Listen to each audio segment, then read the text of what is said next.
शक्ति के 48 नियम, रॉबर्ट ग्रीन, बाय पुकू रीडर्स। नियम 7, काम दूसरों से करवाएं लेकिन श्रेय खुद लें। विचार, अपने लक्ष्यों तक पहुंचने के लिए दूसरों की समझदारी, ज्ञान और मेहनत का इस्तेमाल करें। इस तरह से आप न सिर्फ अपना बहुमूल्य समय और ऊर्जा बचाएंगे, बल्कि इससे यह छवि भी बनेगी कि आप बहुत कार्यकुशल और तीव्र हैं। लोग आपको याद रखेंगे और आपके सहायक गुमनामी के अंधेरे में खोकर रह जाएंगे। दूसरों से जो काम करवा सकते हो, उसे खुद कभी ना करें।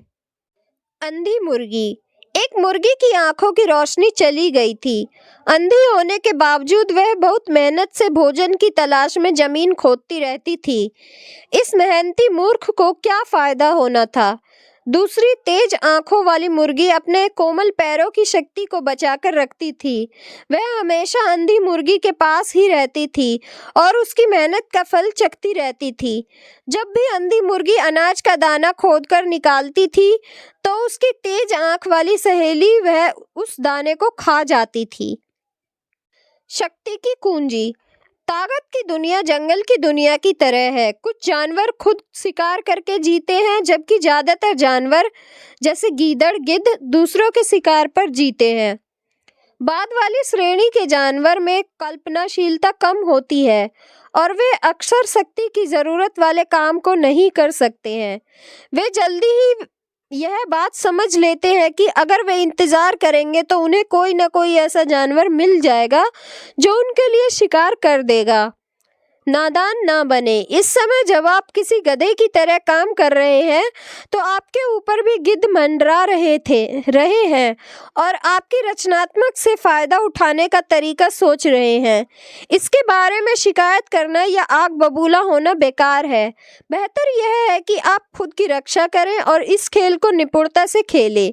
शक्ति का आधार स्थापित करने के बाद आप गिद्ध बन जाए। इस नीति पर चलने से बहुत सा समय और मेहनत बच जाएगी। कलाकार पीटर पॉल रूबेंस के कैरियर के उत्तरार्ध में उनकी पेंटिंग्स की मांग बहुत बढ़ गई। उन्होंने एक सिस्टम बना लिया। वे अपने बड़े स्टूडियो में दर्जनों अच्छे पेंटर्स की नौकरी पर रखते थे। उनमें से एक कपड़े बनाने में माहिर था तो दूसरा पृष्ठभूमि बनाने में, और इसी तरह बाकी क्षेत्रों की विशेषज्ञ भी थे। उनसे एक स्टूडियो में एक साथ बहुत से चित्रों पर काम चलता था। जब कोई महत्वपूर्ण ग्राहक स्टूडियो देखने आता तो रूबेंस उस दिन नौकरी पर रखे पेंटर्स को भगा देते थे। जब ग्राहक बालकनी से देखता था तो उसे रूबेंस अविश्वसनीय तेजी और ऊर्जा से कई पेंटिंग्स पर एक साथ काम करते दिखाई देते था। ग्राहक हैरान रह जाता था कि यह व्यक्ति कितना असाधारण है, जो इतने कम समय में इतने सारे मास्टरपीस पेंट कर सकता है। यही इस नियम का सार है। काम दूसरों से करवाना सीखें और श्रेय खुद लें, ताकि लोगों को यह लगे कि आप में अनूठी शक्ति है। अगर आप हर काम खुद करना चाहेंगे तो आपकी ऊर्जा खामखा बर्बाद होगी और आप थकान के मारे निढाल हो जाएंगे। ऐसे लोगों को ढूंढें जिनमें वे योग्यताएं और रचनात्मकता हो जिनकी आप में कमी हो। या तो उन्हें नौकरी पर रख ले और उनके काम पर अपने नाम का लेबल लगवाना शुरू कर दे, या फिर उनके काम पर अपना नाम चिपकाने का कोई और तरीका खोजे। इस तरह से उनकी रचनात्मकता लोगों के सामने आपकी रचनात्मकता बन जाती है और आप जीनियस नजर आने लगते हैं। इस नियम का इस्तेमाल आप एक और तरीके से भी कर सकते हैं। इसमें आपको परजीवी की तरह अपने समकालीनों की मेहनत का फायदा उठाने की जरूरत नहीं होती। इस तरीके का सार यह है कि ज्ञान और बुद्धि के बृहद कोण यानी अतीत का इस्तेमाल करें। आइजैक न्यूटन ने इसे कद्दावर लोगों के कंधों पर खड़े होने की संज्ञा दी थी। उनका मतलब यह था कि अपनी खोज करते समय उन्होंने अतीत के लोगों की सफलताओं का सहारा लिया था। न्यूटन ने प्राचीन, मध्ययुगीन, रेनेसां युग के वैज्ञानिकों के ज्ञान का भरपूर लाभ उठाया था और वह यह बात जानते थे। शेक्सपियर ने दूसरों की कहानियों पर नाटक लिखे। उन्होंने प्लूटार्क से कथानक चरित्र चित्रण, यहाँ तक कि संवाद भी चुरा लिए, क्योंकि वे जानते थे कि सूक्ष्म मनोवैज्ञानिक को समझने और चुटीले संवाद लिखने में प्लूटार्क का कोई सानी नहीं था। बाद के कितने सारे लेखकों ने शेक्सपियर से सीखा या चुराया है, चाहे वे रणनीति के प्राचीन महारथी हो, मानवीय मूर्खता के इतिहासकार हो या मानवीय चरित्र की गहराइयों में डूबे लेखक हो, सभी का ज्ञान धूल खा रहा है। यह ज्ञान इंतजार कर रहा है कि आप आए, अब उनके कंधों पर खड़े हो जाएं। उनका वाक कौशल आपका वाक कौशल बन सकता है, उनकी निपुणता आपकी निपुणता बन सकती है, और वे सभी कब्र से उठकर कभी लोगों को यही नहीं आएंगे कि आपने उनका ज्ञान चुराया है।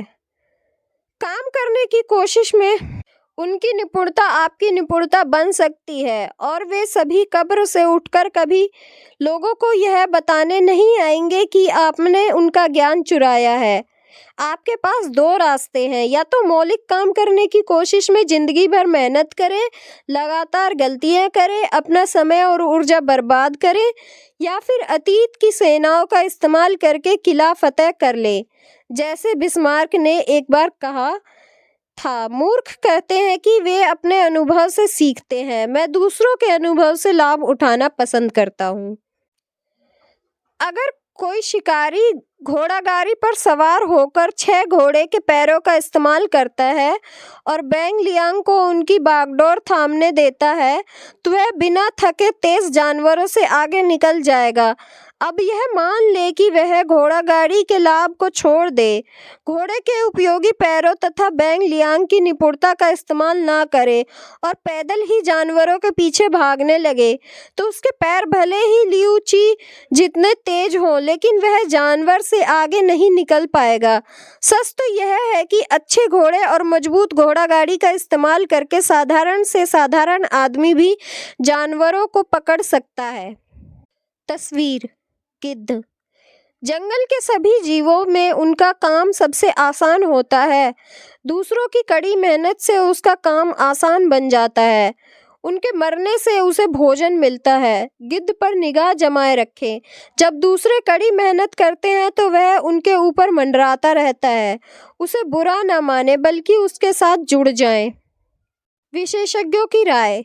इस छोटे से जीवन में सीखने को बहुत कुछ है, और ज्ञान के बिना जिंदगी अर्थहीन है। इसलिए सबसे ज्ञान हासिल करना एक उत्कृष्ट तकनीक है। दूसरों की जीतोड़ मेहनत के बल पर आप महानता की प्रतिष्ठा हासिल करना सीखें। नियम 8। दूसरों को अपने पास बुलाएं, जरूरत पड़ने पर दाना भी डालें। विचार। जब आप दूसरे व्यक्ति को कोई काम करने के लिए मजबूर करते हैं तो नियंत्रण आपके हाथ में होता है। हमेशा ज़्यादा अच्छा यही है कि आपको विरोधी आपके पास आए और इस प्रक्रिया में अपनी योजनाएं छोड़ दे। बहुत बड़ा प्रलोभन देकर उसे ललचाएं, फिर उस पर हमला कर दे। तुरूप के सारे पत्ते आपके हाथ में होते हैं। जब मैं हिरण के लिए दाना डालता हूँ तो मैं दाना सूंघने आने वाले पहले हिरण को गोली नहीं मारता हूँ, बल्कि तब तक इंतजार करता हूँ जब तक कि पूरा का पूरा झुंड वहां नहीं आ जाता। शक्ति की कुंजी। यह नाटक इतिहास में बहुत बार खेला गया है। कोई आक्रामक लीडर बहुत से साहसिक कदम उठाता है, जिससे वह बहुत शक्तिशाली बन जाता है। कुछ समय बाद वह शक्ति के शिखर पर पहुंच जाता है, लेकिन इसके अलावा कुछ समय बाद ही हर चीज उसके खिलाफ होने लगती है। उसके असंख्य दुश्मन आपस में गठबंधन कर लेते हैं। आपकी शक्ति को बनाए रखने की कोशिश में वह हर दिशा में लड़ता है, जिससे वह थक जाता है और अंततः उसका पतन हो जाता है। ऐसा होने का कारण यह है कि यह आक्रामक व्यक्ति कभी भी पूरे नियंत्रण में नहीं होता है। वह 2-4 कदमों से ज़्यादा आगे तक नहीं देख पाता है। वह अपने साहसिक कार्यों के परिणामों को नहीं देख पाता है। चूंकि उसे हमेशा अपने शत्रुओं के कदमों और अपने जल्दबाजी के कामों पर प्रतिक्रिया करनी पड़ती है, इसलिए उसकी आक्रामक ऊर्जा ही उसका दुश्मन बन जाती है। शक्ति के संसार में आपको खुद से पूछना चाहिए, अगर नियंत्रण मेरे हाथ में नहीं है तो यहाँ से वहाँ भागने, समस्याएं सुलझाने और शत्रुओं को हराने की कोशिश करने का क्या फायदा है। मैं घटनाओं को नियंत्रित करने के बजाय उन पर प्रतिक्रिया में ही क्यों उलझा रहता हूँ। जवाब आसान है, शक्ति की आपकी परिभाषा ही गलत है। आपने गलती से आक्रामक काम का ही प्रभावी काम मान लिया है। अक्सर सबसे प्रभावी काम होता है पीछे बने रहना, शांत बने रहना और दूसरों को अपने बिछाए जाल में फंसाना। तत्काल विजय पाने के बजाय दीर्घकालीन शक्ति का खेल खेलना ज़्यादा असरदार होता है। याद रखें, शक्ति का मूल आधार है पहल करने की योग्यता। अपने कार्यों पर दूसरों से प्रतिक्रिया करवाना, अपने विरोधियों पर, अपने आसपास के लोगों को रक्षात्मक होने पर मजबूर करना।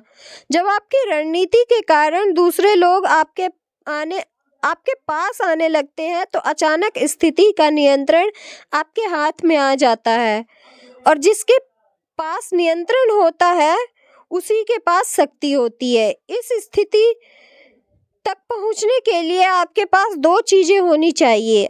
आपको अपनी भावनाओं पर काबू रखना सीखना चाहिए और कभी नाराज नहीं होना चाहिए।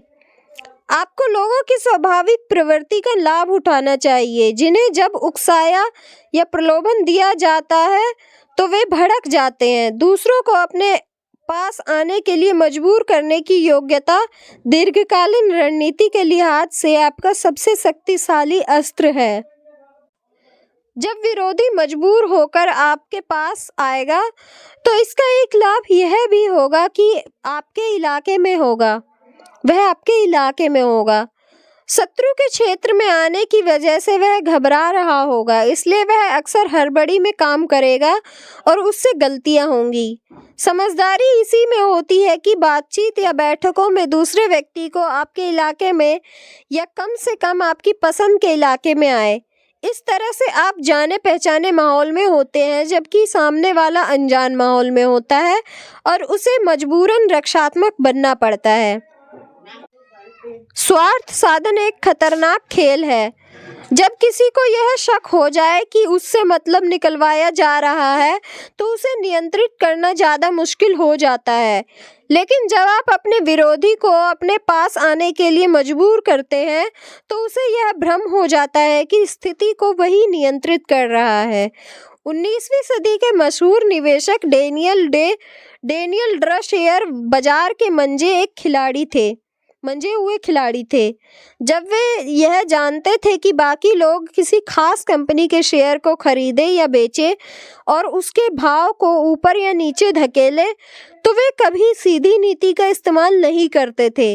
वे चालाकी से काम लेते थे। उनकी एक चाल यह थी कि वे वॉल स्ट्रीट के रास्ते में पड़ने वाले एक क्लब में जाकर कहते थे कि उन्हें जल्दी ही स्टॉक एक्सचेंज पहुंचना है। फिर वे अपना पसीना पोंछने के लिए लाल रुमाल निकालते थे। इस रुमाल से एक कागज गिरता था, लेकिन वे उसके गिरने पर ध्यान नहीं देते थे। क्लब के सदस्य हमेशा ड्रू के कदमों को भांपने की कोशिश करते थे, इसलिए उनके जाने के बाद वे लपककर उस कागज को उठा लेते थे।